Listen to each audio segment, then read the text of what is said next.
Ask Rebisar by Duane the Great Writer and Seer.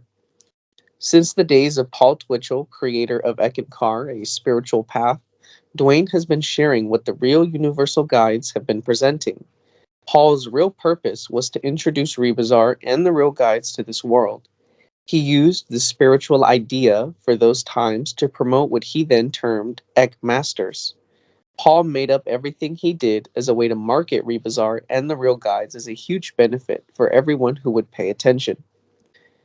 When Paul left, the Eckankar Corporation became a taplining business for those who came after Paul and took on his title, and this is what it is today. Paul was not liked among the religious orders, and all the way to the Pope and Vatican. He was poisoned several times and finally gone. Paul was to come first, as this had already been set up by Rebisar and the real guides, and then at some point Duane would create the new presentation as the next step into the real universes of freeness beyond all of creation. Since Paul's time here, Duane has taught and shared a lot with people all over this world and the multi-dimensions of creation and into the real universes. There will always be those who will decide to try and destroy what is being presented with the new presentation. Even the ones who have had real side experiences with Rebisar and the real guides. Those who do destructiveness will have to face everything they have done for more ongoing lifetimes, as it has been their choice.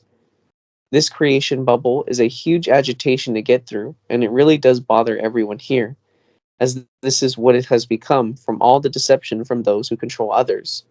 For those who have the real courage to see what is really taking place with Duane and the new presentation, ask Rebisar and the real universal guides on the real side all life is.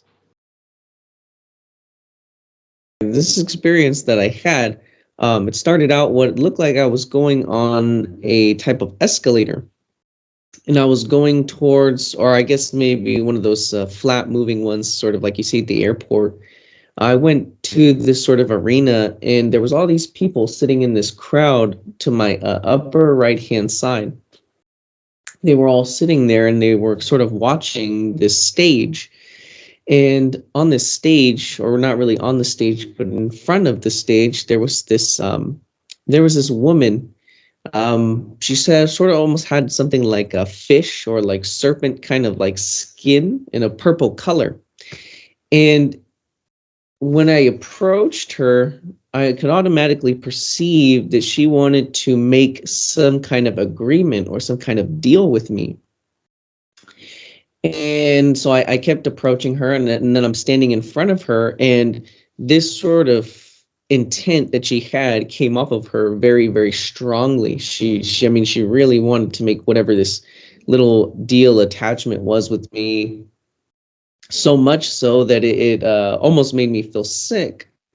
That it was trying to almost like get under my skin type of thing, and I had to confront her and tell her that, I'm not the one you want to make deals with. I said, this is what I said to her. I said that I'm not the one you want to make deals with. If you want to make a deal with somebody, you should talk to Duane and the real guides, because those are the ones you want to make deals with. And I was telling her this, and she got very intrigued when I told her this, that she could make a deal with somebody. She became very, very interested to see what she could garner, what she could get, and all these things. And I told her, I said, if you help us, in spreading the new you and assisting the new presentation, and even into the physical realm, if you do this for us, we'll see what we can do for you. And she kind of, her eyes kind of lit up, and she became very elated. It was like she wanted to go farther and do all these things.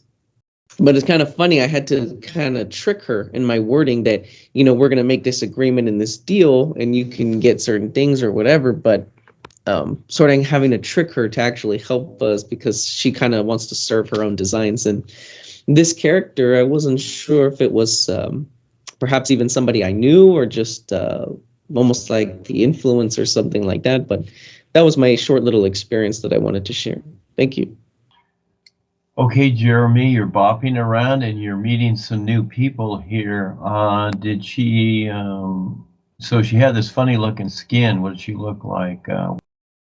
The X-Men, she looked like the blue lady from the X-Men almost, but purple. And there was, again, with this whole intent that she had about wanting to garner this agreement, there was this the way that her body type was structured, it was in a seductive manner. And so this was like part of it, that she would use this to try to get under people's skin, to make whatever kind of deal it was, to basically give these people whatever they wanted. Like if somebody came from her, somebody random came to her and made this deal with her, she would provide them with whatever they wanted, physical stuff, riches, and all this stuff. And but they would basically have to become like a slave to her, was Oh the whole yeah, idea. yeah. Well, so she's like that gal in the X-Men that's with Metallica, the old guy that plays Gondor, that actor, and where she shapeshifts, she constantly, she's like liquid. She can just create any form. Very interesting. Well, that could be Kelsey. So again, look at the persuasion that's there. So that's the hint as to what she is. She can shapeshift or whatever. And so, the so-called interest that's there, again, everybody has to prove it. And, just like the business world, it's good to watch documentaries and stuff about the business world because these guys are crafty. And the reptilians and all that are even craftier. So these people that even do step up or whatever, they still have their own agendas in that. It takes years and centuries and lifetimes to get through all this nonsense we've been through.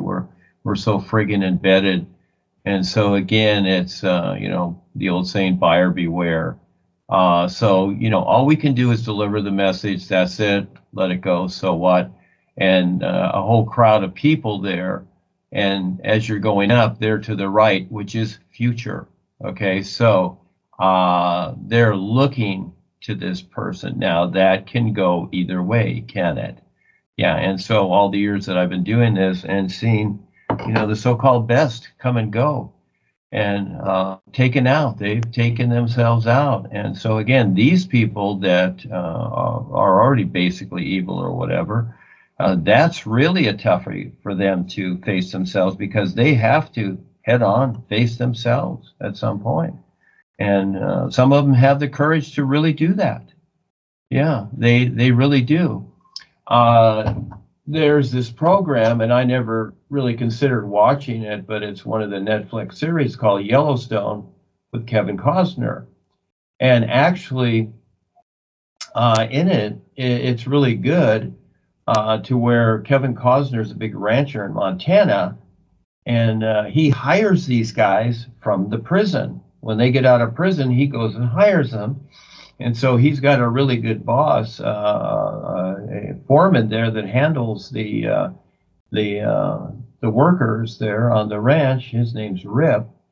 And what Rip does is he'll go when they're letting people out. He'll go to the prison there and then talk to the people to see if they want a job, because a lot of times when guys get out of prison for being in there, especially the hard guys, they don't have any possibilities. But all of a sudden, on the ranch, it's a whole different thing. They become loyal to the purpose of the ranch. And so very few will do that. Most people will be rebellious, but once in a while you get lucky.